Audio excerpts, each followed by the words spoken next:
What's going on? Welcome back to a new episode of the Tosche podcast, gentlemen. It has been a while. We have a lot to discuss, as always. So if you're It's watching always a while. this, Hey, real this is quick, more probably than going to be a anything, long one. Go ahead. more than anything, shout out to David for the reminder. But happy 2 years, boys. Yeah, I'm recording this Happy 2 January years, dude. 21st. What? This probably won't be out, but we have been doing this for 2 years, and it sure as hell does not feel like it. So, yeah, I mean, I appreciate all the listening, all the watching. If you watch on YouTube, all of the comments. I know our social media accounts have not been really active with that account because, well, we have a thing called life. So I Honestly, we have need to plans hire though. somebody to I run have our plans social though media. for this year to be more active on social media in regards to promoting this. I plan on making a TikTok account and so on and so forth, making more content too on this channel that is not podcast form. So be on the lookout for that. But we have a lot to discuss, so sit back, grab yourself a snack or a meal Or some death sticks. or a doobie or whatever the hell you partake in, and we're gonna get right into this. So we have, well, first of all, we have 4 episodes of The Bad Batch that have come out since this recording. We have news about the Ahsoka show, which has been lingering for a while. We have Star Wars video game news. We can get into some video game discussions if you'd like. And we also have, I have a little nugget to drop in regards to the sequel trilogy movies The going ever forward. loved, The ever appreciated sequels. what we wanted. So, yeah. Hope you guys enjoy this episode. But I guess you guys wanted to go ahead and discuss something because you were clamoring for me to hit the record button. So, Yes. what we're is gonna on your start with mind, Bad gentlemen? Batch. We're gonna start with Bad Batch. Yeah, that one's gonna be a little bit. Yeah, Alright, so before we begin, spoiler alert, if you haven't seen episodes, or any of the episodes, yeah.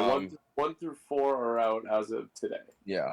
And I have only 1 seen through episode 4 are 1, out, but I so do not care I've about only spoilers. seen the first two, but we can talk about it. I don't really mind. I'm probably gonna watch them once we finish recording. Okay, so episodes 1 and 2 or a two-parter. Pretty basic episodes. You know, the squad looking to steal some stuff from Count Dooku, or Count Dooku's estate, having their viewpoints challenged by a separatist treatment of them, which was overall like just, oh wow, he's a normal, decent human being. Like, it's a trope that we've seen before. Well, that was It is that what was it is. say on real quick just to jump in that. No, you're for sure. The thing that I actually liked what they did with that one because it was a trope, but at the same time it was because you always think when you hear Dooku during the Clone Wars era, like the man was bad news and he was constantly rallying and pulling support, and like you just kind of assume that he was supported by a huge separatist background, like where he was from, and you find Sereno, yeah. Yeah, because I think Omega calls him a separatist, and he goes, no. Oh, no, when he pulls out the data disk, the data drive, and Tech's helping him. And he goes... It's like a separatist data drive. He's like, no, just the data drive. Yeah, it was a Serrano. And it's like... a Serenian data drive. And like, you see Tech go, oh, I didn't think of it that way. And I mean, I did appreciate that because it's like with someone who was as prominent in the Clone Wars as Dooku was, you kind of, I think a lot of people have just assumed going into the Clone Wars, like, oh yeah, so Dooku's planet has got to be just straight up constant separatists. And it's like, nah, man, like, these people were just people. Yeah, see, and therein lies the problem with like a lot of the way that the Clone Wars is consumed, is that like we already know that the Republic are like not exactly like they're the good guys in a childish sense, but they're also not exactly the good guys, right? Yeah. Like they're being led by a Sith Lord whose end goal is to exterminate the Jedi Order through the use of the clone army. So like we see it in that lens where it's like, oh man, like yeah, the clones are like they're being told they're fighting to save the galaxy, and the Jedi are fighting to save the galaxy and keep the peace or whatever.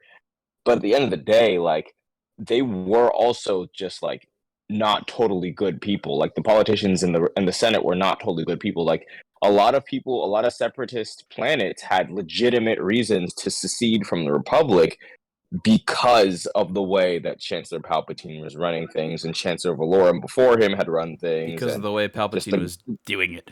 the Yeah. general corruption in the Republic Senate was not to be ignored.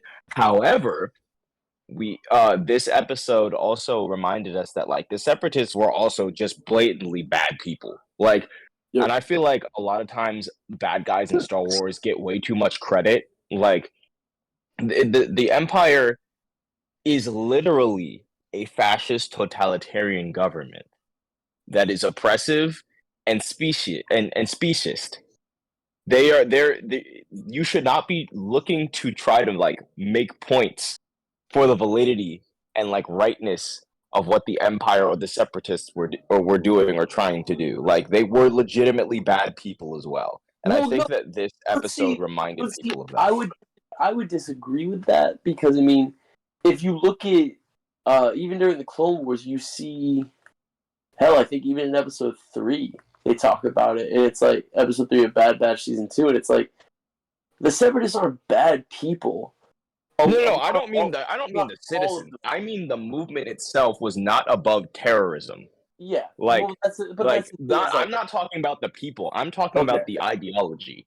All right, I must have misinterpreted because it was like it's one of those things like you listen to like you get not Satine, who is Lex Monetary. Bo-Katan? No, Nick, who did you? Lex, the one that's sweet on the Bonteri. Yeah, no, Nina Bonteri, whatever her name is. Yeah, she was great. She was a great human being. Yes, but that's more and, so what and she wanted a peaceful resolution, but nobody who was really in power on the separatist or Republic side really wanted that. They wanted the separatists were all or nothing, and the Republic was all or nothing. And so you didn't really have room for moderates to come in and be like, hey, maybe let's not set half the galaxy on fire. And yeah, so like I did enjoy episodes 1 and 2. Episode 3 it was really cool to see Cody in Imperial colors, I guess, and like operating as an Imperial soldier, Imperial clone trooper.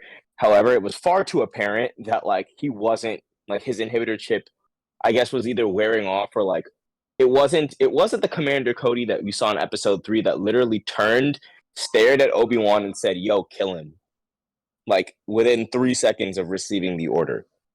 Like it was very clear that they tried to humanize Cody a little bit, and like I guess soften the blow, because as soon as God, I'm forgetting this man's name. Crosshair was like, they were traitors like the Jedi. Cody kind of looks down like, damn, that's crazy. Which is wild because like you should not be looking like that. You literally said, like, you didn't even speak words. You just looked up at Obi-Wan and did a little hand motion and like tried to watch this man fall to his death. Like, what? You shouldn't be looking down like, damn, that's crazy. You should be like, yeah, you right, G. Like, it was weird. It was weird to me. Well, I think it's also part of that. It's not necessarily, like it's super obvious because they mentioned that a lot of the clones have started to defect. Yeah, that's when I knew, I'm like, okay, so Cody's about to be the next one. Like, that's crazy. No, like, what? No, but it's also, I think what they're trying to do with that is they're trying to say, like, hey, listen, like, we know it's obvious, but it's also the Empire has jacked things up so badly because you see the clones are used to being the fighting force of the Republic, and they expected it to be the Empire too. And now all of a sudden, like, one of the big things in season 1 is that they're replacing the clones with the TK troopers. Yeah, with drafts and like a military force conscriptions.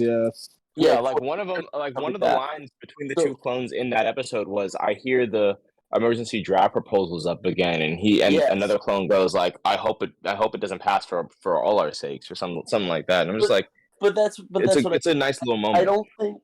don't necessarily think it's a, it's like, oh hey, I think it's more so they remember what the times were like with the Jedi. They're just incapable of understanding due to the chip that the Jedi weren't the issue. So I mean, but I see that's where I like slightly disagree, because I think that Cody's reaction to they were traitors just like the Jedi is a somehow like an intrinsic feeling or knowledge where he knows somewhere deep down that the Jedi weren't the problem, and he doesn't know why he betrayed the man who has saved his life and the lives of his clones on, countless occasions. But he's gonna go along with it because that's what the Supreme Chancellor ordered, and that's what the Supreme Chancellor thought the galaxy needed at the time. Like, and then, but that's what I'm saying. Like, I would have honestly preferred. And this is just my personal preference. Like this, I'm not trying to rag on what Dave or Lucasfilms is doing, because honestly, like I don't dislike the way that this series has gone so far. Like and that sounds kind of cynical, but like I'm okay with all of the episodes so far, even episode 4, which we'll get to in a bit. But like, I really I would have preferred to see Cody as a villain more than just one episode. Like, I would have preferred to see Cody slowly snap back into his old self or fade back into his old self, then defect. Then and I then see him defect after like one episode. I guess Because I think I would disagree, because I think to me it doesn't truly make sense to turn Cody into like this kind of villain, because Cody never was that, even in the show. Like, even I know, but I think that's but what if you would have look made at it so terrifying. but if you look in the show, you see that he and Rex were like really similar with how they handled things. They like Rex was I think their Cody was a little bit more by the book, but you're not wrong. Their nature and attitude reflected the Jedi that they were paired up with.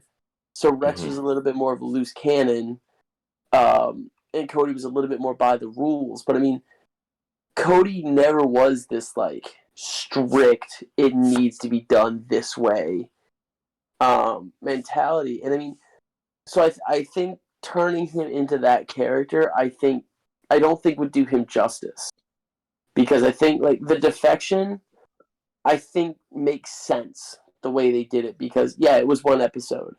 At the same time, like Cody was never, I think all of the clones, with the way they've been writing it, have had their faith shaken in the Empire, even because like, even if it's strictly, well, we killed the Jedi because we were following orders, they can still look back and go, yeah, but do you remember what our life was like with the Jedi during those days? So I think it's more nostalgia than it is traitorous intent. So I guess I disagree with. I don't think that would have been the right direction to go with Cody's character. That's fair. But okay, episode 4. Fair enough. Lots of filler. Lots of filler. As cool as I thought the race thing was, I'm pretty sure I've played that level of Ratchet and Clank many times in my life. Because that's exactly what it was. Is like any of those. I thought it was gonna be pod racing, and I was kind of disappointed. I'm not gonna hold you. Like, I wanted it to be pod. I wanted to be able to make pod racing jokes for the rest of the episode. I was waiting for someone to drop the line, and they never did. I was waiting for someone to go, now this is pod racing. Yeah, and I'm actually really didn't happen. I'm not salty. It's okay. I'm not salty at all. But skipping over all that, so the whole thing with Sid, this was a Sid episode. Yeah. This was a Sid episode. This was an episode where we got to where I think we're going to delve into things that Sid has done, and like Sid's past is going to It come just back to sounds haunt like her. every episode, like it all follows the same formula. Like they're given a mission, they do this thing, they get in trouble, then Omega saves the day. No, see, this actually broke that formula. No, it did. Well, it kind of did. Because This wasn't really Omega's this the one that makes the call for them to do what they do. Tech is the one exactly. to do it because it makes sense. If they had forced her into that position, I would have been annoyed. But Yeah, no. Omega Being the one to pilot the riot pod wouldn't have made any sense. No, but but I honestly was expecting them to do it. I kind of was too, but Tech made all the sense in the world. But beyond that, just like the end of the episode in particular, that's the part I want to focus on. Like, I don't really care about. Actually, no, the middle to the end, not just the end in general, the middle to the end of the episode, because clearly, Tech was like when that the crime boss came over and made a wager with Sid. Tech was like, "Yo, this is personal," and Sid's like, "Nah, it's not personal." But clearly, like, this crime boss or whatever knows Sid from back when she used to do, worse things, I guess. Maybe she was. I mean, worse things doesn't mean she was doing Anakin Skywalker style war crimes, but like she clearly was doing terrible things. No, but that's the thing though too, is like that's not Savage new. Press level war crimes. Yeah, but yeah. There you go. That's not new. Like they discussed that in the first season that they don't trust her because they don't know her, and that But maybe they trust. But I think the implication is that they trust her more now.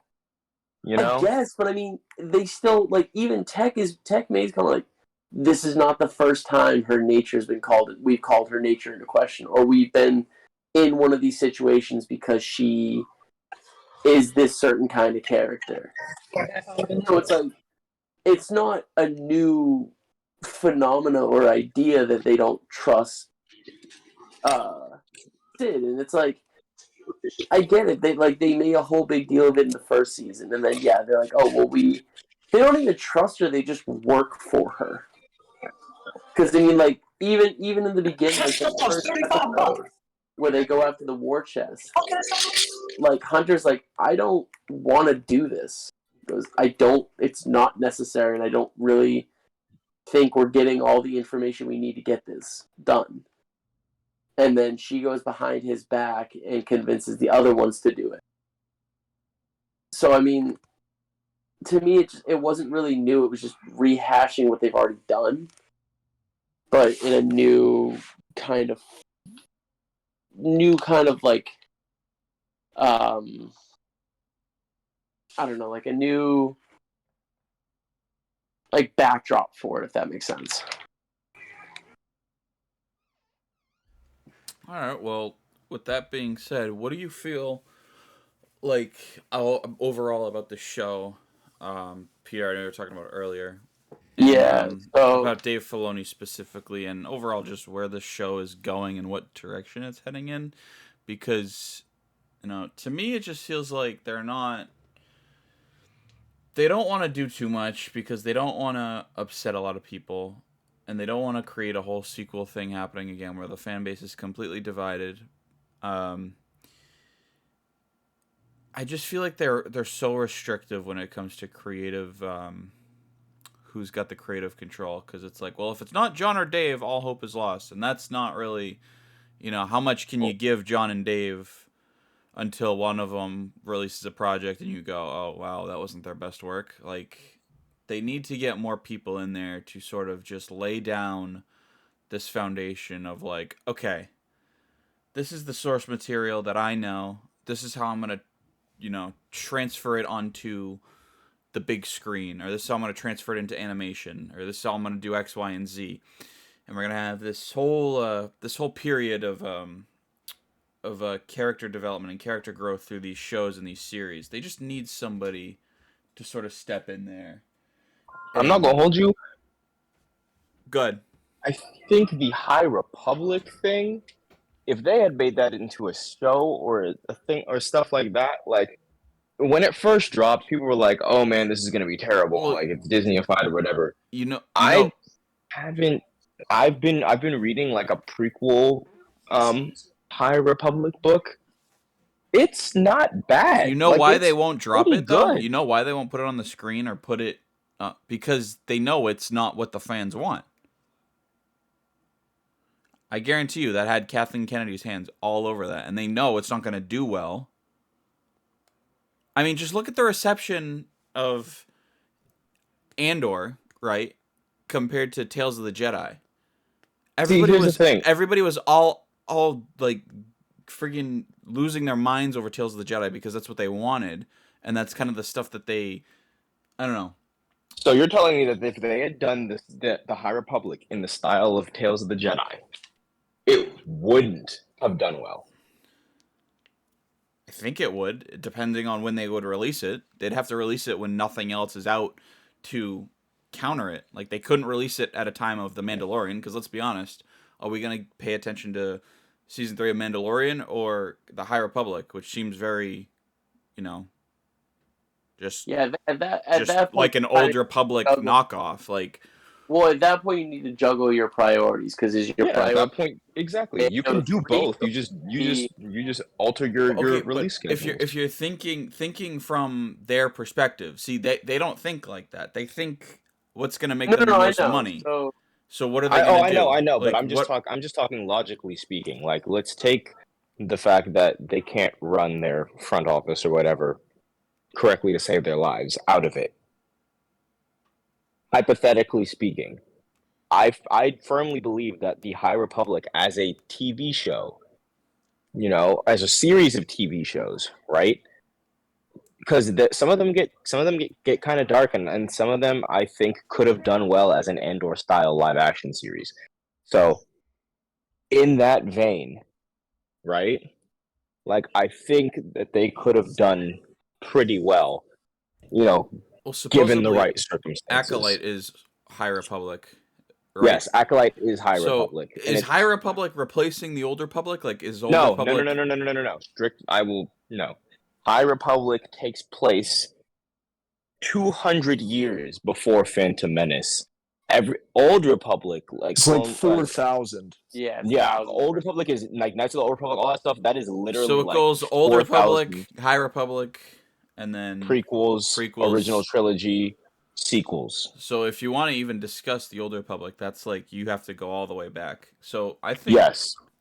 See, but that's the thing is like fans have been freaking begging for them to do something with the Old Republic, and they've done with it really is canonized. Yeah, KOTOR.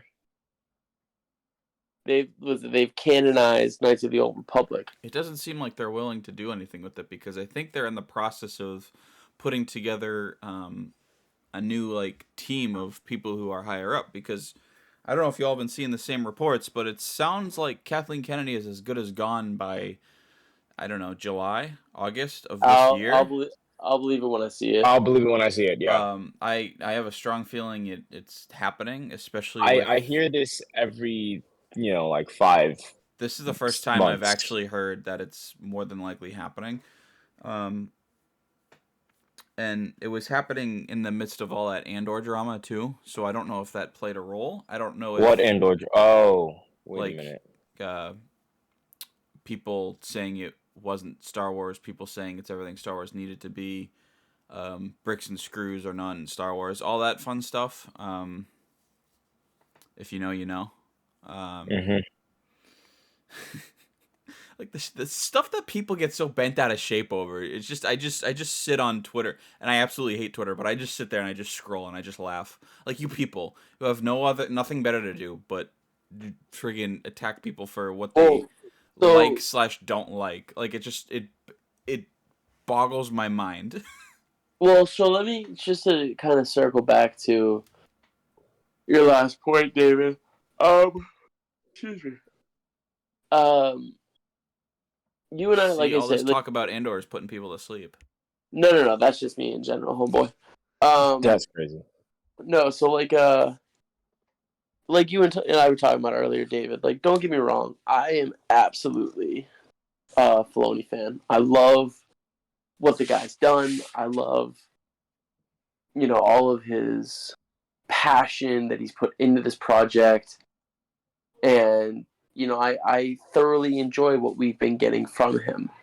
At the same time, and I know all of y'all have heard me say this repeatedly on this podcast, I think the dude's going to get worn out. And I think, in all honesty, we're seeing that in this, in Bad Batch Season 2. I think we're seeing it because it's, like Seon has said, it is just mid. There is, like, nothing going on in it. It's not truly contributing anything. And, I mean, I know he's sticking by it, and I appreciate that level of, like, commitment and loyalty and stuff like that, but I think it also shows that the guy also is going to have his flops. He's gonna miss every now and then, which everyone's like, "No, Filoni can't miss." He does. He will.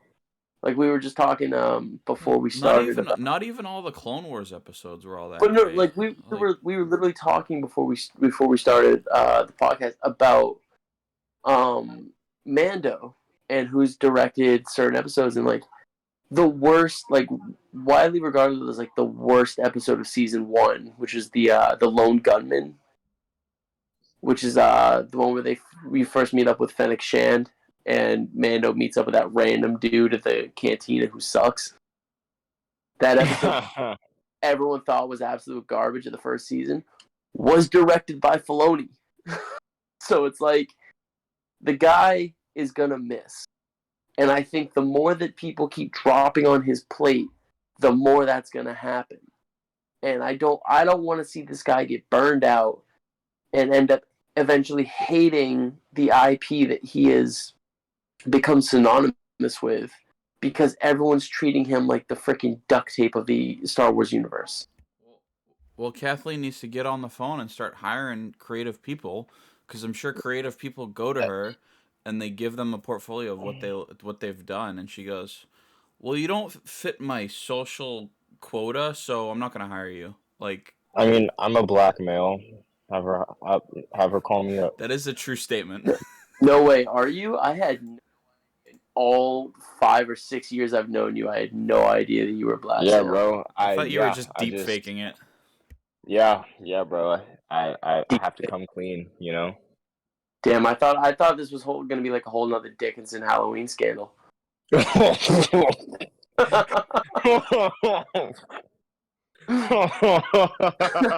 Again, if you know, you know. Oh, Lord. If you know, you know. That was 100% aimed at both Nick and Seon. If you know, I was in my you know. Italian class. Yeah, Unrelated note, but Bro is in my medieval history class, like first semester of freshman year. Hey, I don't know which was worse, that or the anti-Semitic stuff. But anyway, Oh gosh. what about the note that got Hey, slid under that one come student's on. door? Oh, Yep. the note about the note under that Asian kid's door? Yeah, Bro, that that was was pretty bad. heinous material. Anyway, cool it with the anti-Semitic remarks. but anyways, It's in a Kanye podcast. yeah, of course. No, but anyways, like I was saying, I love the man to death. I think that Filoni does some absolutely phenomenal stuff.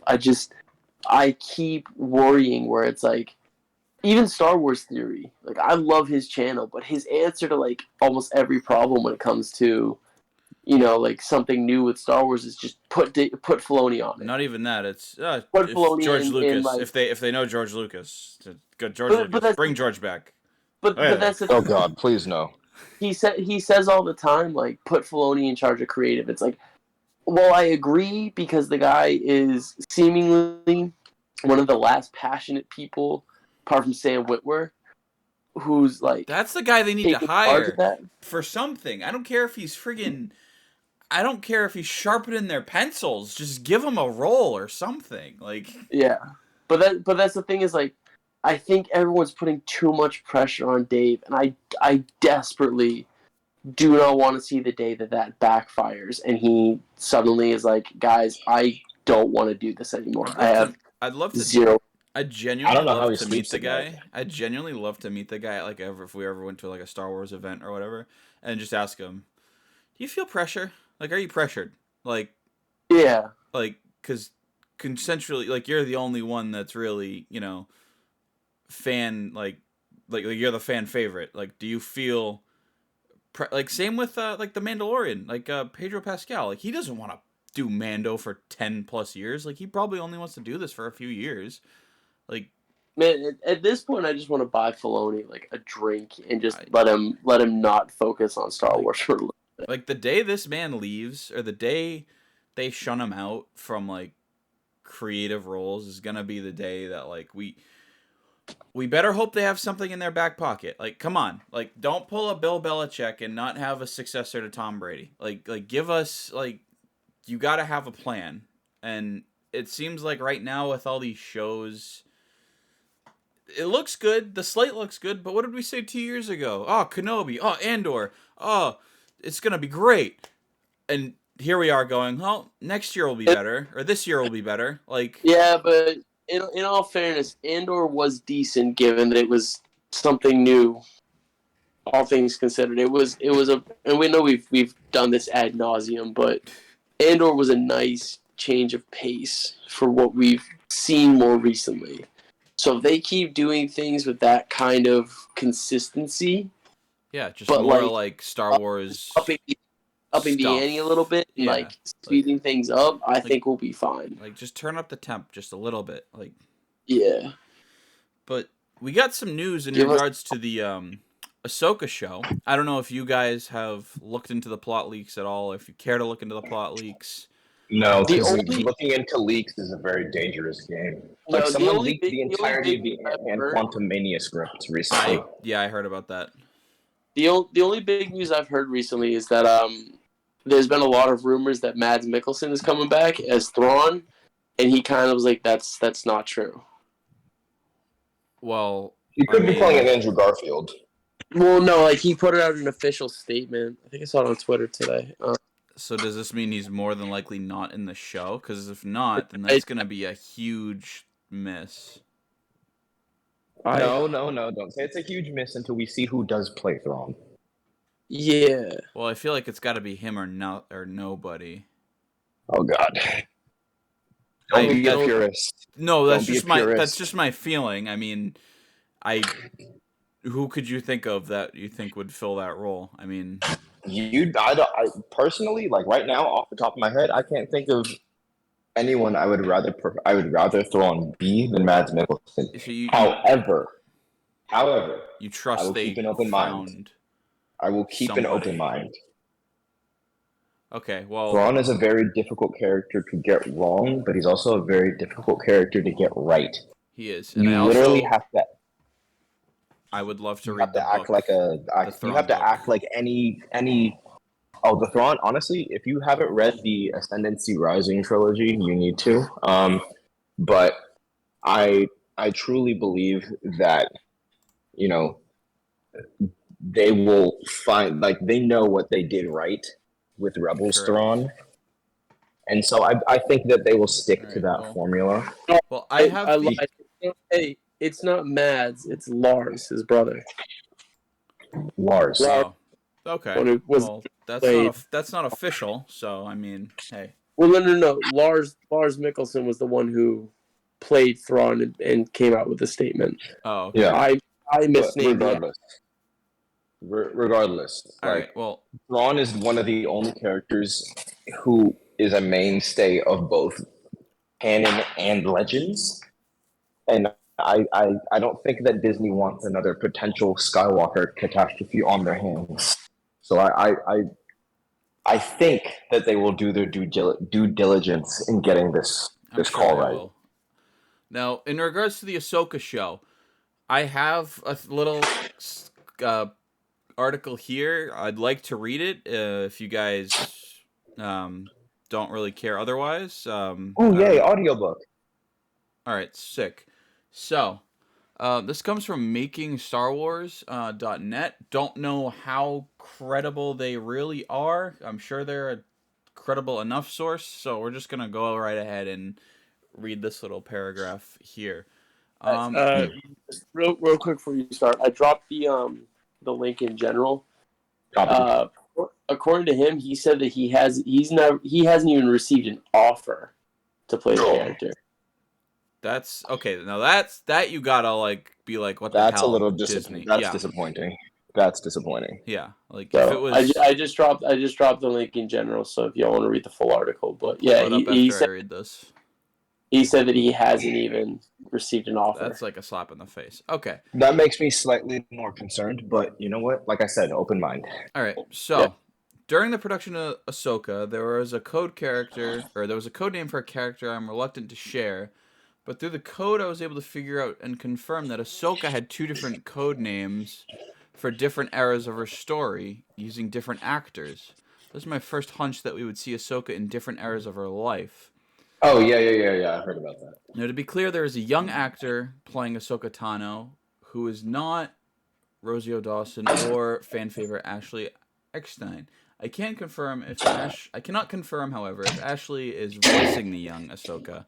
To be clear, these are glimpses or small sequences, and Dawson will play Ahsoka during the majority of the story. Okay, so far, sounds like we're going to see Ahsoka in 2 different points of her life, either teen or young Padawan Ahsoka, and then the Ahsoka in current time. Well, that would work perfectly because IMDb has Hayden Christensen listed coming back as Anakin. And we, the audience, will get the glimpses of Tano and other times and eras via the World Between Worlds. If you've seen Rebels, you know World Between Worlds. That's where Ezra and Thrawn are supposedly off in, and the whole plot is going to be about Ahsoka going out and finding Ezra and Thrawn. And what are they doing? Are they working to... What are they looking to achieve? So there's a version of Ahsoka in her late teens, one for another undisclosed time, might be present-day Ahsoka in terms of narrative itself. Finally, the version we saw in the final moment of Star Wars Rebels in her magical white robes. Now, my Darth Vader source have confirmed that Ahsoka will be fighting Darth Vader in more than one way, and Hayden Christensen required some training for a sequence in the series because we will see his face again on screen wearing the same costume he wore on Mustafar in Revenge of the Sith, as there is deleted and extra footage of him in those in that attire. So we will see many possible outcomes for Ahsoka's life and how, in essence, no matter what, they all lead to a particular moment in her story. If Ahsoka had returned to the Jedi Order, she would be the one fighting Darth Vader on Mustafar, having the high ground, not Obi-Wan Kenobi, because of what had to happen to get Tano to where she is, and the Skywalkers need it to be. I can also confirm Hayden filmed fight scenes with Clone Wars Ahsoka in this scenario. So hold up. Are they Wait saying? a minute. So you're telling me that Battle of the Heroes could have been Ahsoka and Anakin? She's gonna basically go into a time period where like you see everything that happened in Star Wars, but like she's gonna witness it in Ahsoka. What if? Basically, this is it's basically like Ahsoka. What if she stayed, and I think it's gonna I give was her. this is Star Wars. What if? It's gonna give her character some closure as to what happened with Anakin, because when we see her in Book of Boba Fett, we're probably like, and she's just hanging with Luke. We were like, oh, well, they have a relationship. I wonder how that went about talking about Anakin. So we're probably going to get some sort of, whether it's a Clone Wars flashback or Hayden himself appearing as a Force ghost to try to find Ezra, as well as the Mustafar scene. Like, we're going to get that tie-in that I think we've needed for a long time in regards to Anakin and Ahsoka's relationship, especially because in Revenge of the Sith, it's really not there due to obvious reasons. Yeah. So due to her not existing. I think this is the perfect like way to tie it together, and we're gonna like see them be at peace, not only like the character wise, but also like the overall story. And like, okay, you watch Revenge of the Sith, you watch Return of the Jedi, you'll think of Ahsoka and how she is now at peace with knowing what happened to her former master. So I think this is cool, and I would be slightly panicked if this was not being handled by the right people. I think, Peter, this is the stuff that Dave Filoni can knock out of the park. When it's crap like I don't know, like the one episode of The Mandalorian or this Bad Batch that clearly just does not seem to be gelling with maybe him. Maybe it's a him thing. Maybe it's just not something he really has passion for. Well, that's the thing. In comparative to this, I think this is where he's gonna, he's gonna absolutely kill this thing and make sure he gets every detail. I absolutely agree because in the first season of Mando, the episode with Ahsoka was it the Jedi.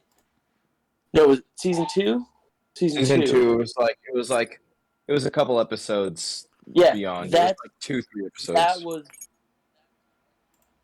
Filoni when it comes to Ahsoka is fiercely defensive and knows how to treat her character right. When it comes to like her and certain aspects of those characters, I know he's going to give it 110%.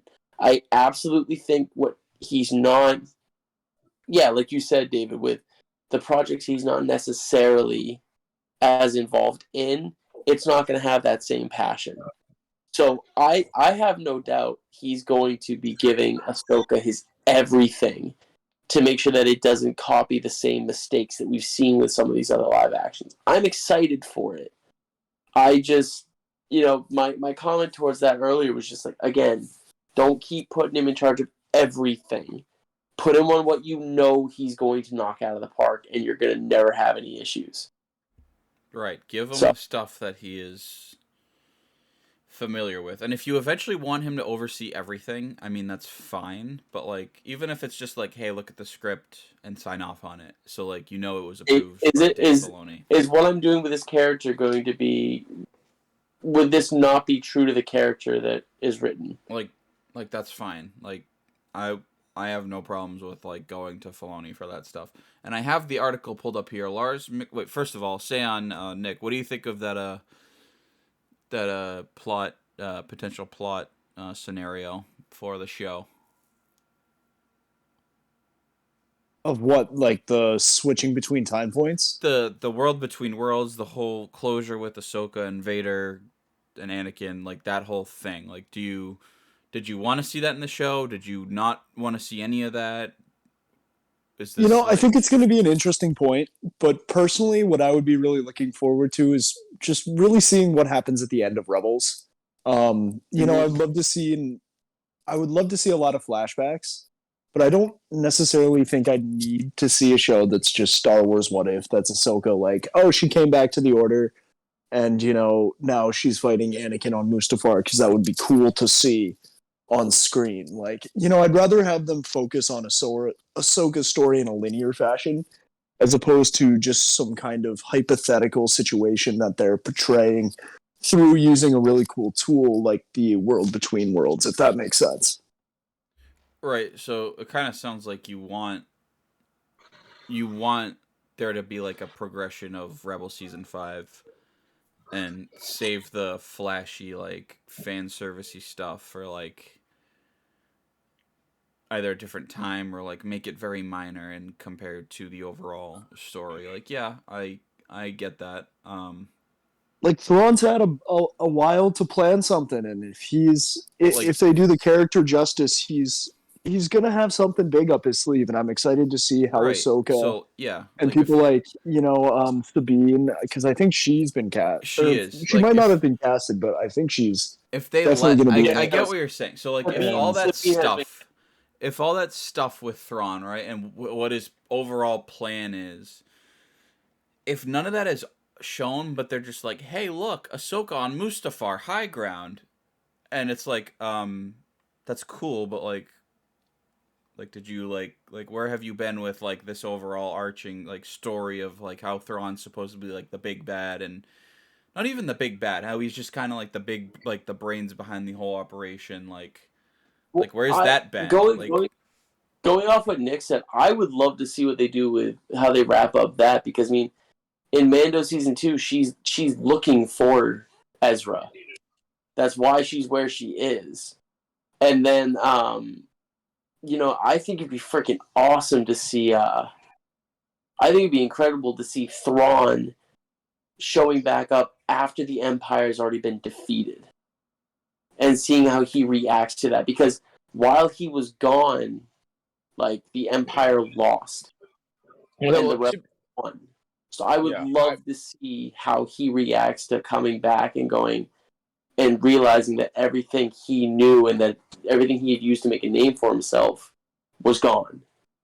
Well, here's the thing with Kind of that. desperation that Here's the thing with that. If you've kept up with the books in any way, shape, or form, then you know that Thrawn, his main goal in teaming up with the Empire was not to actually like be with the Empire. It was to assess the Empire's strengths in dealing with the Grisks in what is known to them or to us as unknown space, and to the Chiss Ascendancy as the Chaos.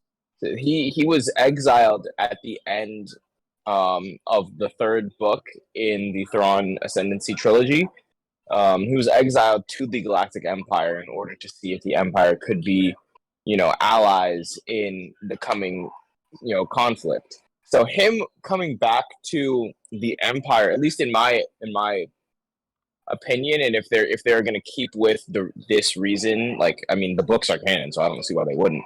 But like him coming back to the Empire and seeing like, oh man, everything I know is like gone, and he's just gonna be like, all right, cool. Like, I guess now the Galactic Republic is here. Like, I don't think that would be a huge thing for him.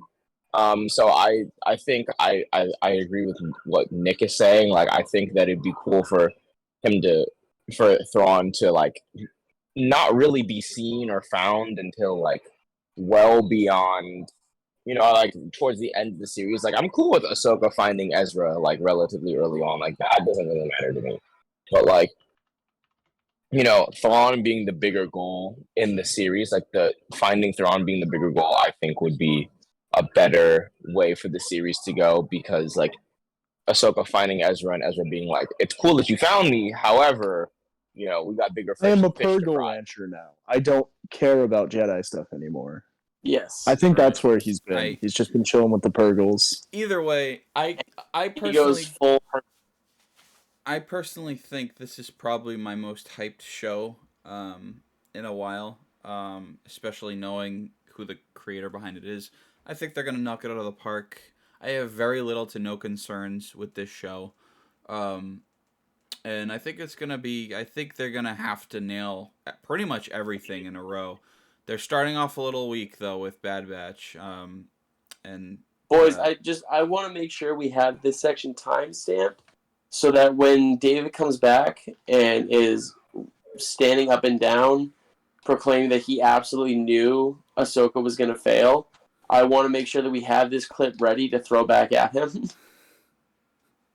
It's going to be an abject failure. No.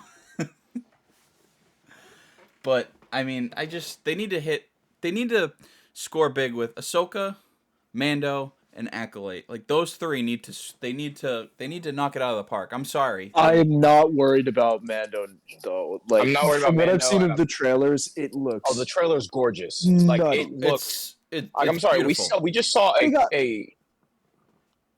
an Imperial, like, we saw Imperial TIE interceptors go after a Korg fighter in atmosphere in live action. I'm not worried. No. I'm not.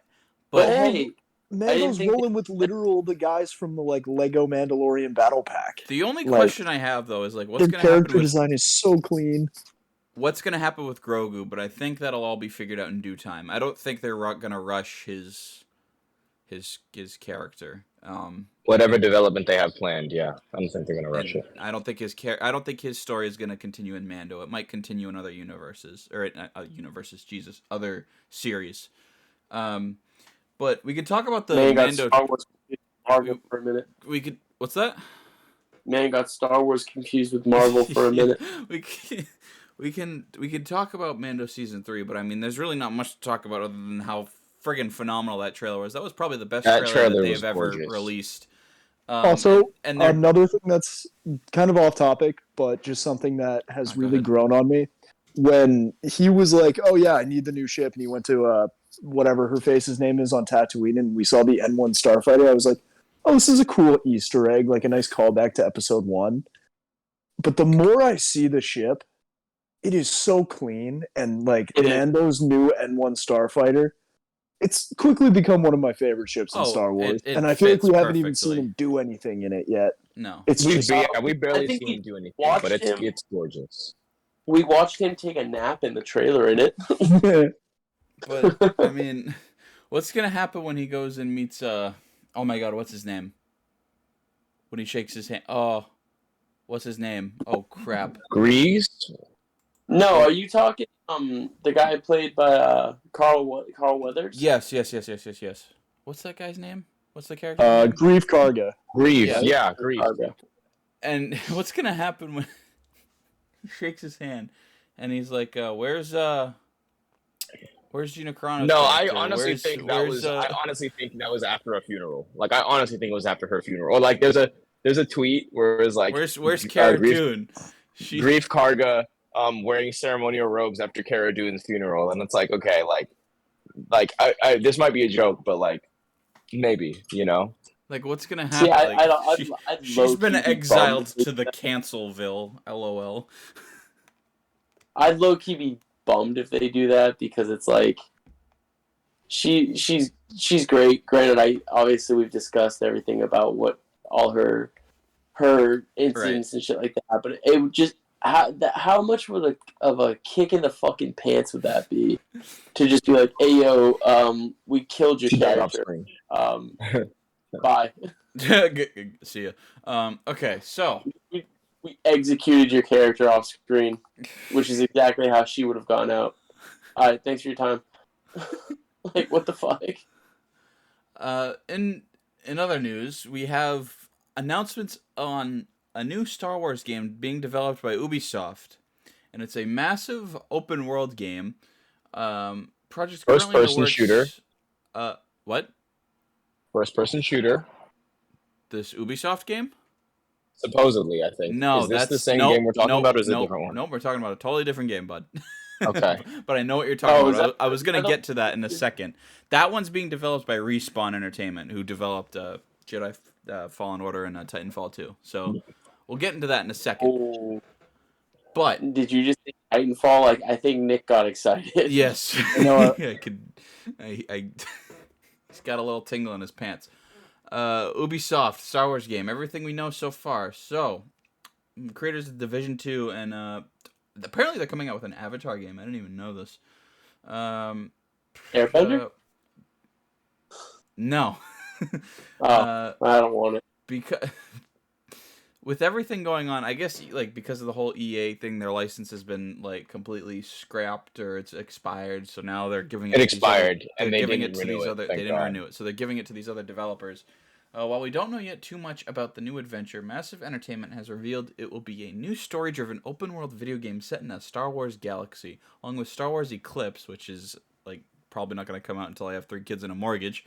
From Quantic Dream and Star Wars Jedi Survivor from Respawn, there's certainly no shortage of exciting experiences in the galaxy to look forward to. See, this is why you do not give exclusive rights to things like this to scumbag companies like EA, who have only developed how many games in the past 10 years? Like, it's just ridiculous. Let it be an open forum for just developers to kind of dip their hands in and be like, we're going to do an open world, we're going to do an RPG, we're going to do a first-person shooter, we're going to do a strategy-based game. Like, don't just give it like 110% of the rights to those companies, or at least to EA, because they clearly can fumble the bag at any given moment. Keep in mind, they left Battlefront 2 to focus on Battlefield 2042, and they are just now finally updating Battlefield 2042 to give players the class system instead of the specialist system. How brain dead must you be? I don't know. You want me to Don't call ask it that. Anyways, so this is going to be a fully explorable Star Wars universe. So you're going to be able to go to all different places in the galaxy. You can go. Apparently, Oh, I heard about this one. It's gonna be. If anything, I hope it's something like Starfield, except it's Star Wars. Or the closest comparison I've heard is No Man's Sky. No Man's Sky. And that's Yeah, No probably Man's one of Sky. the top. That probably has the best revival in video game history. Unless I'm missing one, I think No, No you're Man's not. Sky is probably one of the best No, video game revivals that will ever. That's because their developer actually cared about them. Yes. Yeah, the developer said, "Oh, word, I will make up for my mistakes." And Yep. there's also going to be a collection of weapons, so I think if you like, you can choose your path. I hope it's not so linear where it's like you can choose your path in quotations, but you really have only this many options. Like if you just want to be a nobody farmer like Ray, you can be a nobody. If you want to be That's crazy. If you want to be Luke Skywalker, you can be Well, Luke see, here's the Skywalker. thing: If you want to be being Han a Solo, nobody in if a you want to, video game is inherently impossible. well, I know, but like, my I point see what is, you're getting my at. point is like there's gonna be a huge. It's not like Jedi, Sith, bounty hunter. Like it's gonna be very broad. You can customize your character as almost like in the, I guess, the Division. I'm not sure. I'm not familiar with the Division. I don't know how deep I their. played both games. They're pretty good. I don't know how deep their character customization was, but I hope this is a very in-depth character customization. I hope you can, there's things like cybernetics. I hope you can add stuff. Like, I hope it's very in-depth. Vehicles, you can... Cybernetics? Did you mean the cybernetics like in the Book of Boba Fett? Yes, I want to be... A Mighty Morphin Power Ranger? I want to be a part of the motorcycle gang. If they are not in this game, it's a flop. It's a fail. You want to be buy a it. Mighty Morphin Power Ranger? Yes, I do. And I want to Shout out ride. Nick. I want to be a. Shout out I want to Nick. be a bounty hunter who rides like a bantha. You want like to pilot some Megazords? Yes, please give me that Power Rangers Star Wars crossover that we've all been waiting for. We have all been Basilisk- waiting That's for it. The that's Mandalorians Ryan have Johnson's. Basilisk That's War droids. secretly that is Ryan Johnson's new movie trilogy. It's Power Rangers. Star- Star What's- Wars. No, it's Transformers Star Wars. Actually, no, sorry, that's Star Michael Ranger? Bay. My bad. I'm hearing Star Rangers is on the table. Yes, Yeah. it is. Heckins. Star Rangers Power Wars. Yes. So I mean, I hope this game is everything we've wanted and more. Like look at Hogwarts Legacy. Like I hope it's kind of like that as far as what you can do, but then Bro, some. I'm actually really excited for the game. Hogwarts Legacy looks gas. I ain't never thought I'd say that about a Harry Potter game, but Like, to be bro. fair, the last Harry Potter game we had was like Lego Harry Potter. Lego Harry I Potter. don't know if that's true. Which also, in and of itself, was gas. It was gas. No it was diss gas. to the Lego. I mean, come on. It was gas. But the first-person shooter game you were talking about, I saw a thing on TikTok. It's supposedly developed by Respawn. Now, they're the same people who made Titanfall. Never played Titanfall, but I know it's Good game. I know it's solid. I know Titanfall 2's multiplayer was once considered probably like the best mechanically sound multiplayer. So, and for what I've heard too, their campaign is pretty good. So I mean, The campaign is where real men cry. I wonder if this I is was gonna just be. gonna say, I still cry every time when BT dies. I wonder if this is gonna be Battlefront 3, like quote unquote, or if it's gonna be like I don't know what it's gonna be, but there was a hint of it being multiplayer due to the fact that they posted a hiring on their page about it, and it said you need multiplayer experience. So I don't know what it could be. Well, Since it isn't a battle royale, I'll be fine with it. Hey, Exactly. Battle royales. David, the reason they posted that was they just want to make sure that they have someone who can get angry enough in the lobby to just scream at all the developers to get back on track. Just give me Ewok Hunt. Just give me a full Ewok Hunt game. The You entire have game where you just shoot Xbox Ewoks. Live in the early 2000s. Yes? Okay, we need you in the studio. And then we need you to make a code of conduct that you're going to follow, but as soon as you hit that I agree button, you're just We need someone who will slurs left and violate right. every last one of our terms of service. Yeah, someone who's gonna look at the terms and conditions, read them, and then say, yeah, these aren't for me. And not for no, I'm finally happy. I got myself a PS5. Thank Christ. I'm currently going through God of War Ragnarok, which is it's a pleasant experience. A phenomenal game. In regards to Jedi Survivor, I think we talked about it in the last podcast. Did we? We did. We must have. In regards to so I'm probably gonna go and try to like 100% Fallen Order. In the meantime, I'll probably do that live on stream on here on the channel just to kind of chill, hang out. Other than that, I mean, there's a lot of stuff we're looking forward to in regards to some new content. And yeah, I mean, if you guys, I don't know, what would you say your biggest for 2022? What was your biggest like what was your highest point for Star Wars? Where did you guys feel like you were like, yes, like this is like I am at an all-time high. Like I think Andor, just all of it. I think if I had to pick a specific moment, though, Luthen's speech has been one of the greatest Star Wars moments for me in a quite a long Luthen's speech time. was oh my goodness. Can concur. Can confirm. Luthen's speech was everything that the Rebel Alliance needed and then some. It might have been the single most telling part of this entire story of how the rebellion was formed. Like everyone's like, oh yeah, the Rebel Alliance, they're idealists, they're freedom fighters, or like, oh, the Rebel Alliance, they're terrorists or whatever. Angry. Like there's those two sides. Like no, the Rebel Alliance is full of it has the idealists and it has the revolutionaries or whatever, but it also has the guys in the middle, the people that you put in place to make it all work, the pragmatists, the people that are going to recruit the idealists and keep them on board when the revolutionaries do something that is absolutely stomach turning to most rational, sane people. But they're also going to keep the revolutionaries in line when they see the idealists out there shaking hands with people that they deem the enemy. And Luthen fully knows that his position in like as the master of like this whole spiderweb thing is going to get him killed, but he doesn't care because that's what it's about, and that's what he's yelling at this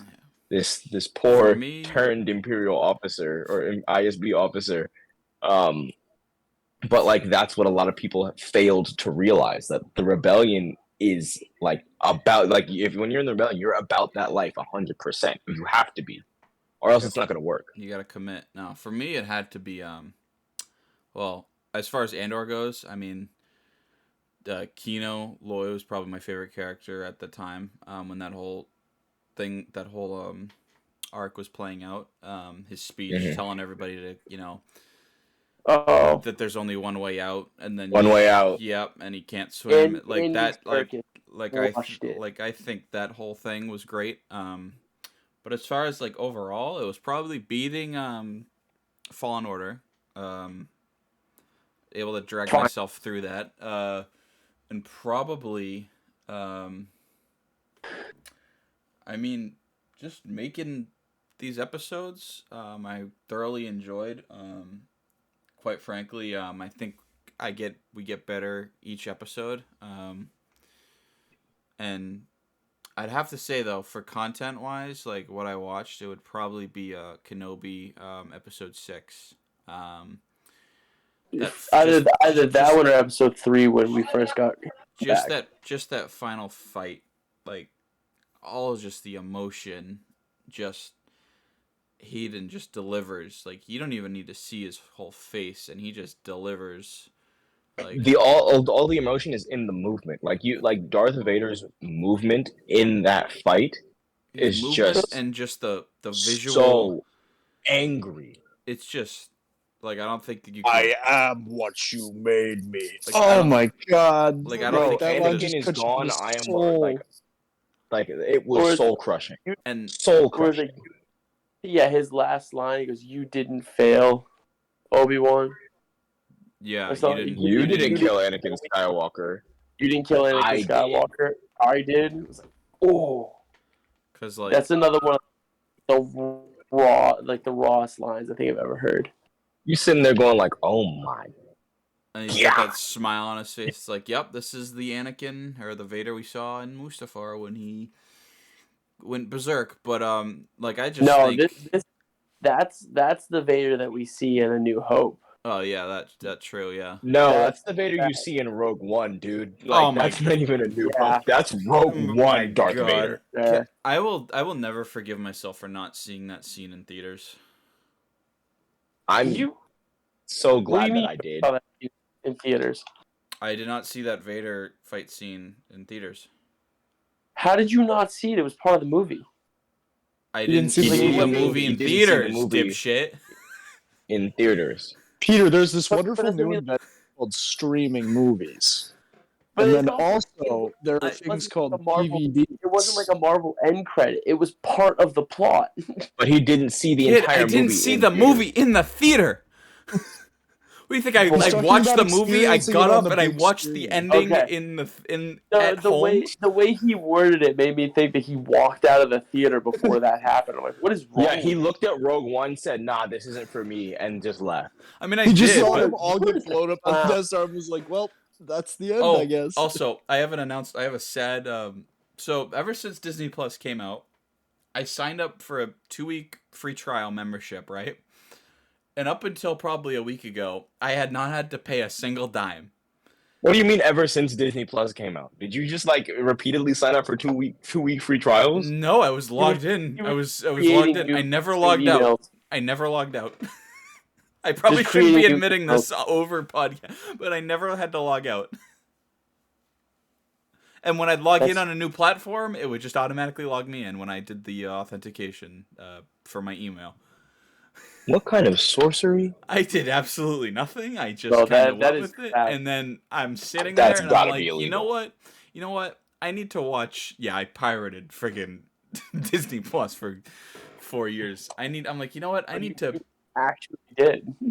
But they That's what didn't- I'm hearing right now. is But you I actually- That's exactly what I'm hearing. Like, what do you mean? Okay, but like they didn't punish me for it, so like what the Well, now hell? they will. Well, no, Joke's on you. To the feds That's who are like- that's listening, like I don't know this man. the That's SWAT like team just admitting pulls tax up at my fraud to house. the IRS. This- That's like admitting to the IRS, hey, yo, I haven't been paying my taxes and like I don't even. What are taxes, bro? Listen, this is their job, all right? I pay my taxes. I'm a hardworking meat man. Pause. Pause. I don't even know what to say to that. I don't even know what I was gonna say. Oh no, I went to go. So I signed up and I saw Andor and I was like, or not Andor, Jesus Christ, Rogue One. And I was like, you know what? I haven't watched it. I'll throw it on. It's whatever. And the movie's like ending, and then the scene where he's like, yeah, prepare a boarding party, and I'm like, oh, this is kind of like lining up with A New Hope, and I'm like, they're gonna just cut it off, and then it's gonna be like, oh, you want to see what happens? Watch A New Hope, and then they're boarding, they're frantically panicking, and I'm just like, oh, it's gonna happen, huh? And then Yeah, they turn it into a fucking horror movie. and then I had to change my sheets. But yeah, That's unreal. that's just I don't know how they. God, that scene alone is like rated R worthy. Like I'm surprised that even made it PG-13. But even now, like lightsabers could be like PG-13 because they cauterize. They don't. There's no blood. There's no blood in a lightsaber. so they can get away with it. Like maybe you just Yeah, can't oh, see yeah, a head they rolling, can- even though you see Dooku's head roll like a friggin' bowling ball. But like, Watch the shadows. yeah, I mean, so yeah, Disney, don't come after me. I'm sorry. I will turn into a complete shill, if I must. You better not. No, you kidding me. To I will answer not. your question though, That David, is I not. think That is not possible, my worthy apprentice. no. I think my favorite this year. I think definitely I thoroughly enjoyed just the. Even though there were aspects I didn't enjoy about Kenobi, I thoroughly enjoyed just seeing how happy Hayden and Ewan were to get back together for that show. Oh, for sure, So I think 100%. And I remember That was a big one. in a behind the scenes thing, where they're talking about that scene, and the emotion that they both have, and just them going through it, like it's just incredible. And then there was an interview with Hayden, and I think he said, "Yeah, we shot a whole bunch of what felt like a whole bunch of Order 66 scenes, but hey, I guess they all just got cut." and we see the Order 66 scene in Mando 3. Now, if you're telling me we're going to get our boy again, almost has Grogu right in front of him, and somebody sacrifices himself to save him or whatnot, because I don't give two shit. I think that's Hayden Christensen coming through that door, and I think that scene is the scene you see in Revenge of the Sith, where he's choking out one Jedi while dueling with that other Jedi. I forget his name. The wicked Shindralig. Awesome, yes, like the best duelist. The Battle Master, yeah. Yes, like I think that's the scene we're gonna get. And if that's true, I mean, oh my god, like how close? Is he gonna finally kill Shaak Ti too? Why? What is Shaak Ti's death in canon like during? Was she in the trailer? Why was she in the Nightfall? trailer? Okay. Hey, I don't. So let me drop this on y'all because I don't know if y'all know. It's this. like a deleted scene shows in episode 3 shows Grievous killing her. Well, no. So I don't know if y'all know this. So y'all played the first Lego Star Wars when it came out, right? Yeah. Duh. Okay. You know the scene, like when Obi-Wan's viewing the holocron with Yoda. Yes. Shaak Ti is in that holocron. You see him killing Shaak Ti. Yeah. Yeah. So Lego Star Wars, that trilogy, the original trilogy, came out before Episode 3 actually dropped. Yeah, I know. It came out in like 05, 06, 05. Yeah, but that was a deleted scene. Yeah, initially, it was a deleted. Like, because it was supposed to, I think, be canon that Anakin killed Shaak Ti. But then Extended Universe came out and she ended up surviving. I thought they canonized him killing her. I'm pretty sure Starkiller kills Shaak Ti in canon. So I do believe that's fact because Starkiller is my favorite canon Star Wars character. Yep, everything that Starkiller does in Force Unleashed 1 and 2 is entirely canonically correct. You're damn right. Especially pulling the Star Destroyer out of orbit. Oh, especially that part. Especially beating Darth Vader and then imprisoning him upon the Rogue Shadow. Oh no, I mean just especially him killing Darth Vader.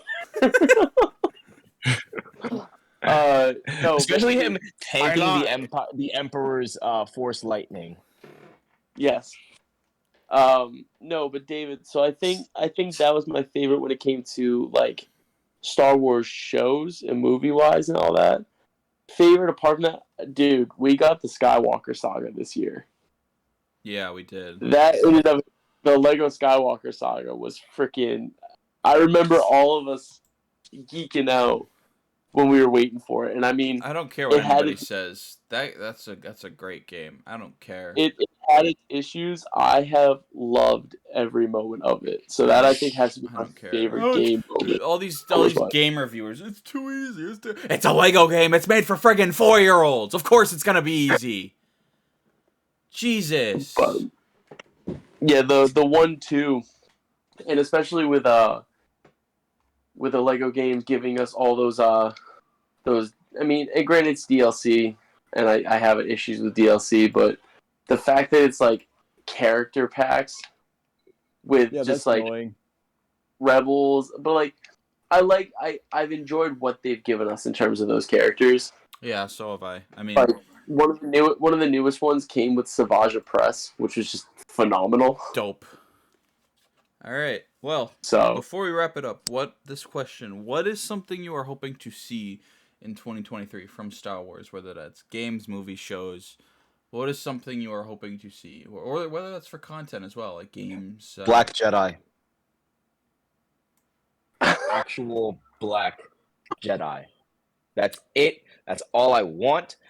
I don't know if I'm gonna turn on my camera. I don't know if you can see the camera. I don't know if I hold on. Let me get you. Look me in my eyes. Let me get you in this. Hold on. Where do I? How does one? Okay. All right. Boom. Can I full screen you?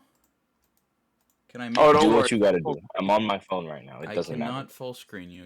I'm just moving you around. It's okay. Right, whatever. Look me in my eyes. Look me in my eyes. Look at me. I'm the captain now. Black Jedi. That's all. I don't care who you have to bring in. I don't care if it's Samuel L. Jackson. I don't care if Wait, I we think if come we up all with turn our somehow. cameras Please don't on. give us Kevin Hart. I Hold don't on. care if we come up with somehow Give Mace us Windu Kevin. No, survived. give us I the Rock. don't care. I don't care if it's Dwayne Johnson. I don't care if it's Kevin Hart. I don't care who you have to bring in. I don't care if Stevie it's Wonder, me. bring him back from the dead. Look, you could resurrect Michael Jackson for all I care. I want a black Which Jedi. era of Michael One Jackson? that is actually developed into a decent Keep him away from the younglings. Keep him away from those. Gonna say. Hey, Imagine boys, it's like I all hate of you all. the. This is it's not like where the scene fun they go to begins. confront Hey. Palpatine, and instead of doing like the Force screech, it's Michael Jackson, and he just goes, and then he does the corkscrew and kills everybody. Hey, Sayon, I've heard OJ's looking for a comeback. I mean, should we offer him a role? Keep him away from the white women, and you'll be the just Sith, fine. The Jedi glove didn't fit his hand. But that's what He was in a high speed racer That's all I want. chase in Coruscant. Now this is pod racing. His pod racer is a Bronco. It's a white Ford Bronco. No, this is where the fun begins. Oh gosh. Mr. Simpson, what are we gonna do? We're gonna run. We're gonna drive. That was probably the most out of pocket, like 50 seconds. I'm gonna clip that. I'm clipping that. Alt F. Y'all are I'm wildin'. clipping that. That's Y'all are viral. wilding. But no, That's seriously, that's all I Thumbnail. want. I just want a black Jedi. That's I have zero expectations for it. I've learned to go into a lot of these shows with low to no with expectations, so maximum then they can whiteness. No, I'm just kidding. surprise me or disappoint me, and I can be like, Listen, well, that was mid. If Disney's well. gonna talk the talk, they better walk the motherfucking walk. So my thing to that, Sayon, fully with you on that. My only side comment to that is don't make being black their entire personality. That's why I said good developed They characterization. didn't even make being black their person. Like Reva, like that wasn't about her skin what color. does that It even was mean? just- Like, because No, let's be honest, there's precisely one planet of black people in the entire Star Wars universe until like that random moon of Endor came up. Like we're talking about Like, Star there Wars, which was has one. freaking aliens. Like I don't think we're worrying about. I don't think we're worrying about their skin color. Sayon, she's not even from that planet. She used to work for First Order and just fled there. So we have no idea where those people even came from. Who are we No, talking that's about? Like you know what's crazy? You know what's crazy about the movie? Like the rebellion really took black people on horses to go fight the Empire. Like black people on horses. In all fairness, it was her idea. You understand how crazy that is? Jam their speeders. No, That's all I'm gonna say. No. Black people on horses. Stay on. You can't even say that considering that his mentality for that whole thing is, well, because of the atmosphere, navigation cannot tell which direction is up. There's no way that he also Oh, guys, we don't know which way is up. That's a problem. He also didn't think to just tilt the ship. Just send all the horses. I thought they did, didn't they? Like at the very end. No. The man literally was like, "Oh my god, they're not using speed." And it's like, okay, this is easy. You just fucking turn the ship about 45 But you just pull out the fucking Magnum and just chrome dome one of the horses in the head. Well, no. It's just you see the ship tilt. And the pilot just goes. I would love to hold on. Wait. I would love to see that scene redone where this ship tilts, all the horses fall off the side, it corrects itself, and you see General Pry go, "Fuck, that was easy." Hold on. There we go. All right, y'all can turn on your cameras because I just figured it out. But if you want, but you just see the pilot. Oh god, is my camera not turning on? No, I'm seeing some lovely blue squares. What the fuck is happening? Oh, HD. It's the right thing. David, your computer really said you're too ugly to put on camera. God damn. All I was gonna do is like do like the motion of like holding like the stick of you got no signal popping up, big man. What? It just said no signal. God damn it! They don't even want me to look. They don't even want me They don't want me on the big screen. No, Seon, I'm absolutely with you. I would love to see them do more. And then the same generic mayonnaise on white bread sandwich characters that they keep putting in there.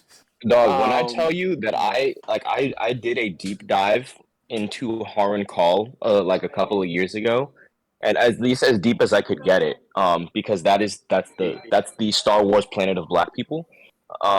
It's space Wakanda, if you will. Can we please get a movie about like that? Sounds dope. Can we get that in a movie or something? Space Wakanda. It's so basically in Legends lore, the people of Harun Call are descended from a group of Jedi that crash landed on the planet like during the Old Republic. So literally everyone on the planet is force sensitive. Dope. Well, then The entire literally everyone on the planet is force sensitive. The entire planet is like a force nexus, basically. Like if you want to learn to like Mace Windu and his apprentice, or like his or not apprentice, but like his friend, at least in Legends canon, that like helped him create Vapad. They created this fighting style like based off of one of the creatures native to the planet. Like that's how the fighting style came to be. damn. What? Okay, okay. I gotta share this real quick. So I told y'all I think last time I finished was it The Hunter, that Star Wars novel about Maul, and they had a creature in that fuck, I gotta see what I can figure out what the name of it was. It was tight because it was the Towson. Have you guys heard of what the Towson is? No, but honestly, look up. Ooh. I forget what it. Yeah, look up the Vapod, or look up the Legends stuff on Harem Call if you can. Like, there's a whole clan system. And in Legends, Emperor Palpatine eventually like bombarded it from orbit because he was like, "Nah, I'm not gonna let these people continue to exist." Make me look like a chump. Yeah. the I'm gonna send this chump of them all. I'm gonna send this to y'all. This is a creature that popped up in the book, and these things are terrifying. It's literally a massive worm. Nice. But you've already got the horror factor. I know, right? But its whole thing is that like it is impervious to lightsabers. One of the of course it is.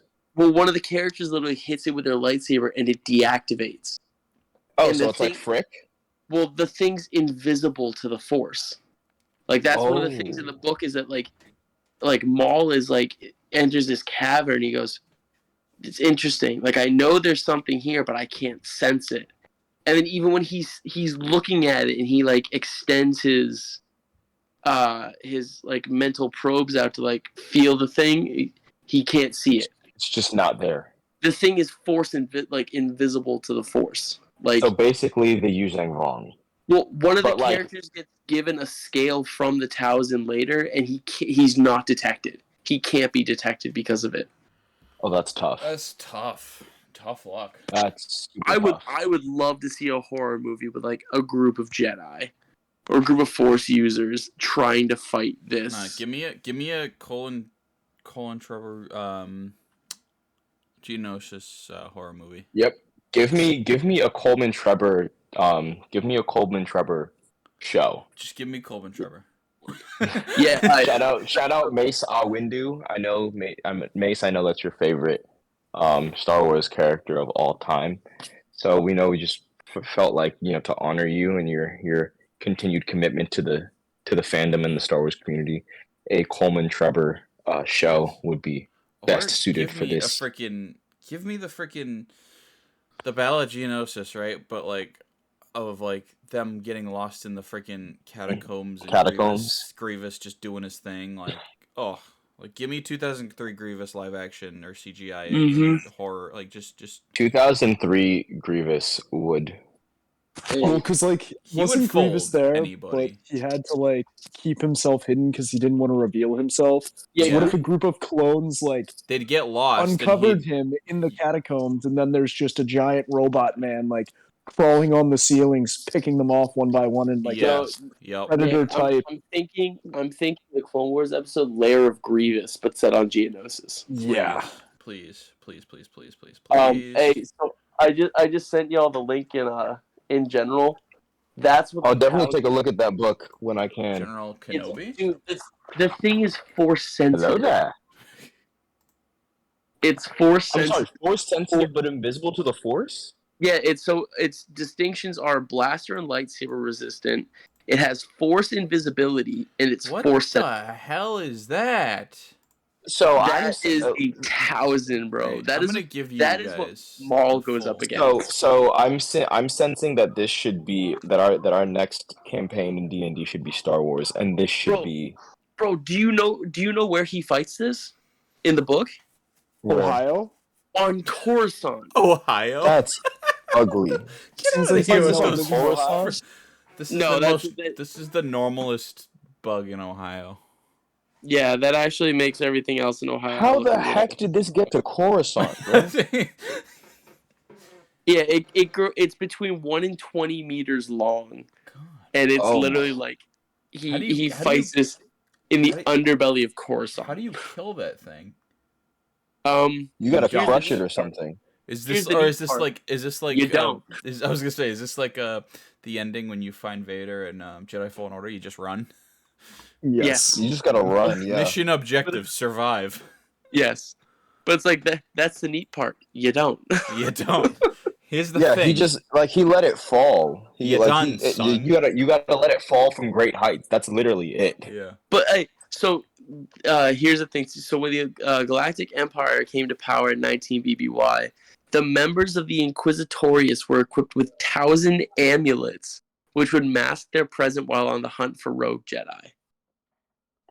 So they would basically become these things. They'd wear their scales as an amulet. Yeah, they would give them a necklace with a scale on it, and it would make them invisible to the Jedi. Be such a good show or movie based off that. Come on. But that's what I'm saying is like that thing when I heard it in the book was fucking terrifying. Jesus. And Maul went up against it. It was kind of like was getting his shit rocked for a little bit. So I would love to see them do something with that. But they'd have to nerf it. You know what? Right? They'd have to nerf it. No. You know what? You know what happened? You know what happened? What? These things are in canon. Yeah, they are. These things, but so far nothing is known about their abilities in canon because they only appear in Solo. Yeah, in like a jar. Yeah. Oh, jeez, really? At like Dryden Yes. Boston's party. They're just in a it's it. What the? Did you just see that on the A small one. I switched to the canon. Yes. The canon thing. The canon tab, and yeah, they do exist in canon. Oh, there it is. Oh my god! Well, What is it? So is that like? That's the thing. Is like I guess it's a baby. In the book, Maul said that like he used to read like the text, like the I think one of the characters even says like they know that there are texts in the Jedi temple that refer to that creature. So like they know about the creature. They just so the Jedi know about it, and we're like, yeah. So we're never gonna. If you see this thing, run. Yeah, they've just ruled it out as a myth. They didn't even think it was real. That's crazy. That is absolutely crazy. Crazy. Figured y'all could appreciate find that. some interesting. I did get a kick out of that. I am not gonna sleep tonight. That's for sure. Giant space worm that is invisible to force. That's honestly. That's anyone's worst nightmare. Because like if the magical space wizards can't sense it, you ain't got no shot. Just picture the worms from Doom if from Dune. Oh, if they had a. Listen, I've been saying I want the next Star Wars movie or thing to be more Doom hellish like. No. I mean Dune. You like said Dune, not Doom. You absolute. I heard Doom. No, I'm sorry. I said Doom, and then I corrected myself to Dune. Frank Herbert just rolled over in his grave. I know. I think he's dead. Pretty If sure. he's not, I'm really sorry. He's dead. Dad. He's most definitely dead.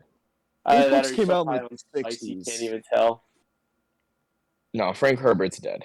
I also have just recently read the first 3, and my goodness, phenomenal science fiction. Yes. That's what I've heard. Like literally, like the gold standard of science fiction. Dan, That and the Foundation series. You while you've been writing? Huh? Has he been like an inspiration for you while you've been writing your book?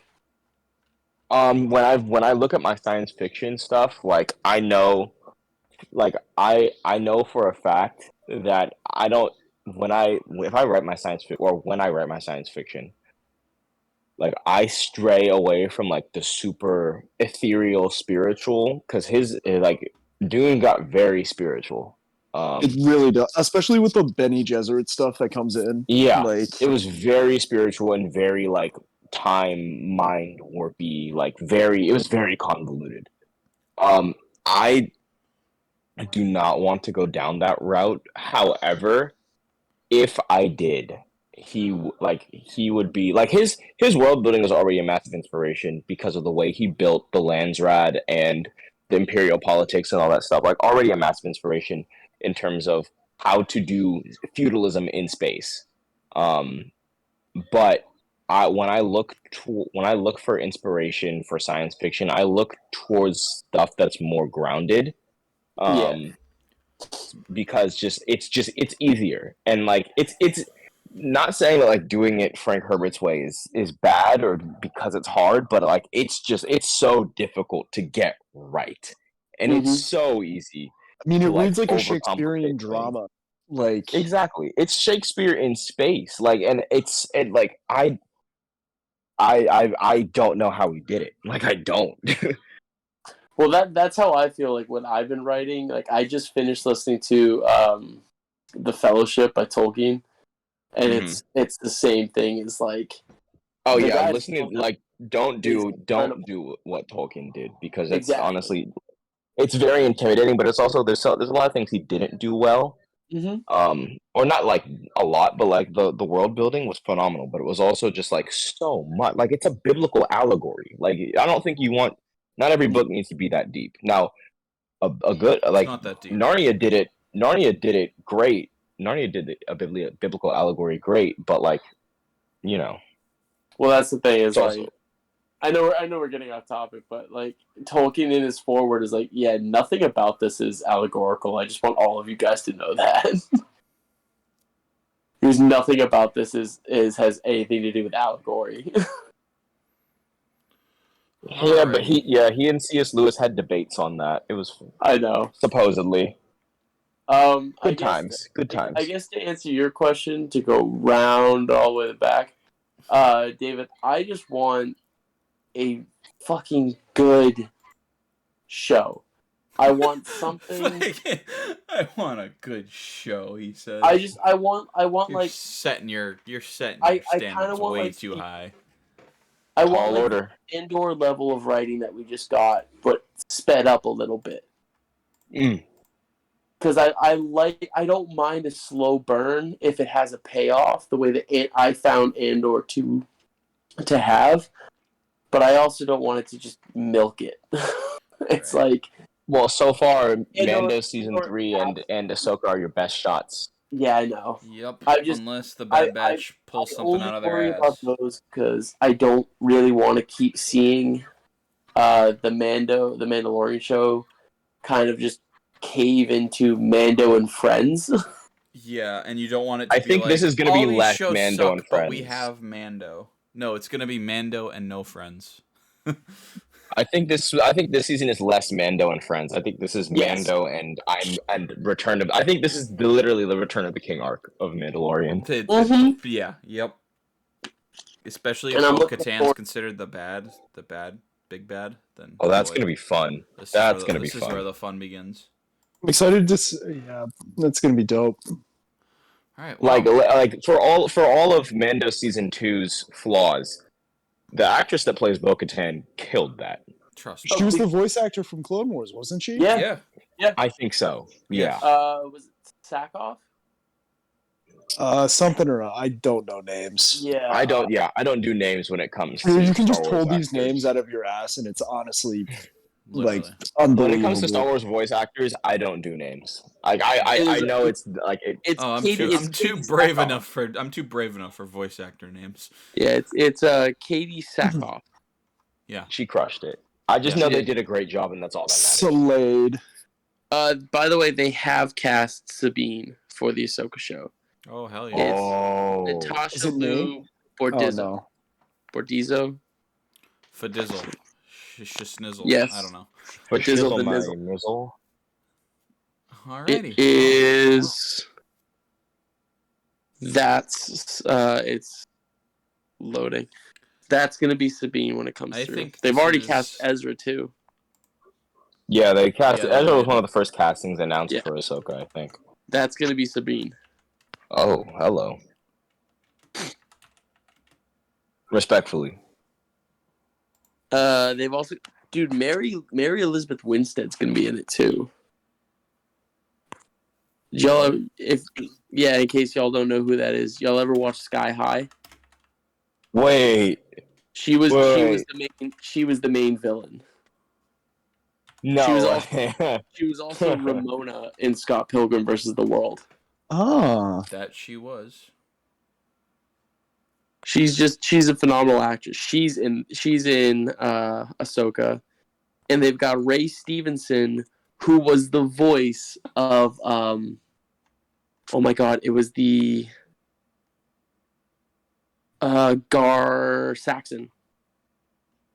Oh. He was the voice of Gar Saxon in Rebels. Is he playing Gar Saxon? They No. don't have a character listed, but he's in it.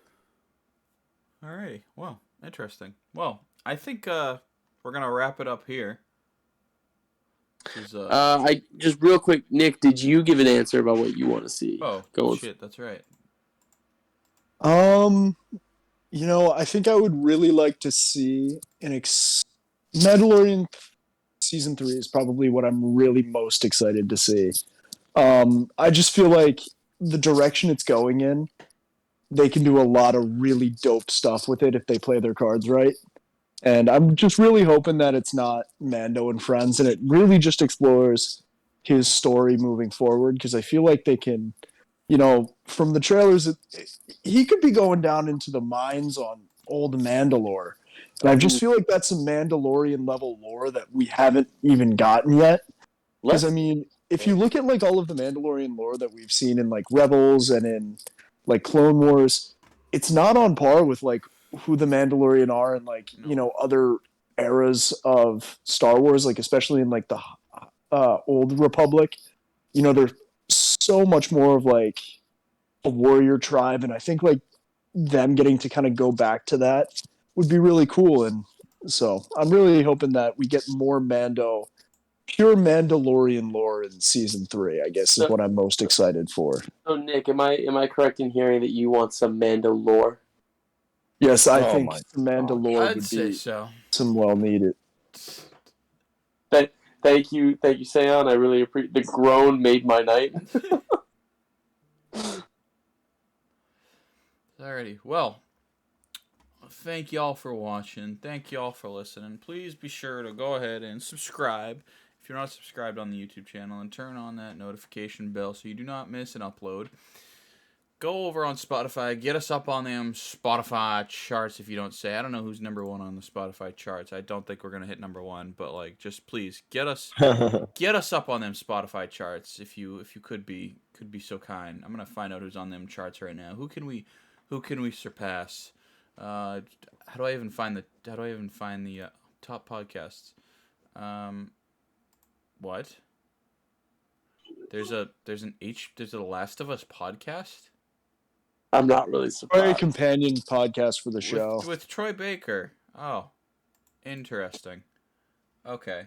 Well, I'm glad to see that piece of shit Coco Melon is not on the top anymore. Coco Melon can fucking go to hell. I have no idea what that is. Good. You don't need to know. As the peacekeeper, we do not wish any ill intent on any podcast. Subscribe. David in this episode has condemned another podcast and is willingly admitted to Disney fraud. I will. What do I need for the trifecta? What do I need for the third thing? Do I need a slightly racist tweet from 8 years ago to be dug up off from? My man. I mean, stones for you to collect. I'm sure we can deep fake something. I'm sure these are not infinite stones. Let's just settle for the 2 and leave it at that. All right, sounds good. Disney fraud, I think, is problematic enough. No. Alrighty. Please be sure to interact, comment, tell us what you want to see. Until next time, this is Thanos, and you've been watching CNN. Get the fuck out of here.